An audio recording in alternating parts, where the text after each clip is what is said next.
Ano ka daw? Decalibre jogging. Alam mo ba yung jogging? Oo, boss. Yung jogging, yun yung pangapahingi-hingi sa kasino.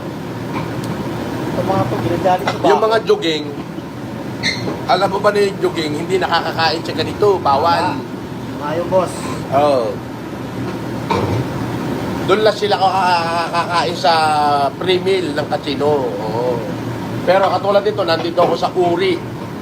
Ayan, kala nyo edit. Dito ako. Dito ako sa Uri. Pupunta ako sa Gilsa doon, sa Happy Eight, saka sa Buena restaurant, mga fine dining restaurant. Para sa mga dekalibre lang yan. Oo. Para sa mga dekalibreng may tira. Pagka ikaw wala kang tira, doon ka sa rice in a box.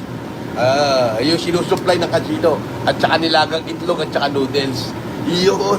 Doon ka lang pwede.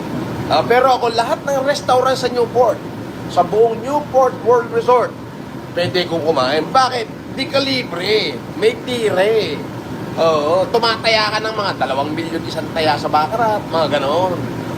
Yung tipong isang spin ng roulette, milyon ang taya mo. Ganon. Oo. At saka kahit tanongin mo sila lahat dito, ito ako nagbabayad. Nagbabayad sa akin yung BD ko. Oo. Diba? Oo. Katulad yan. Cola-cola. Op. Op. Diba? May kasama pantilamsi.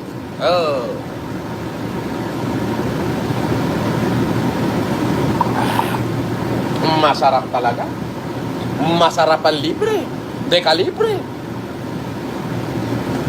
Casper, jogging ka daw eh.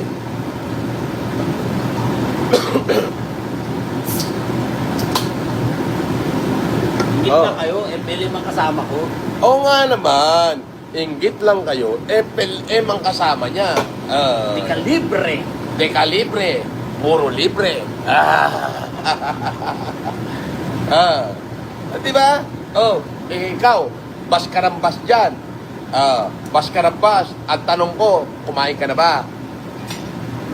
Baka na may sikmura mo'y hapdi na. Mag-noodles muna.